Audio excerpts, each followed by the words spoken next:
Isang mapagpalang araw na naman mga katusok at mga kabulaklak. Ito mayroon akong nandito sa aking cellphone, di ko pa na-upload. Ngayon ko lang i-upload dahil naipon siya ng naipon. Ayan yung stand bouquet ko, dating na-post ko na yung picture. Ngayon ko lang i-upload na madalas ng beses sa amin na order yung ganyang style, yung stand bouquet.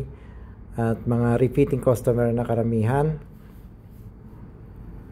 At mabilis sa aming mga kulay ay yung mga ganyang pinaghalo-halo na purple, dark purple, violet at light violet na may mga green. Yan ang ano.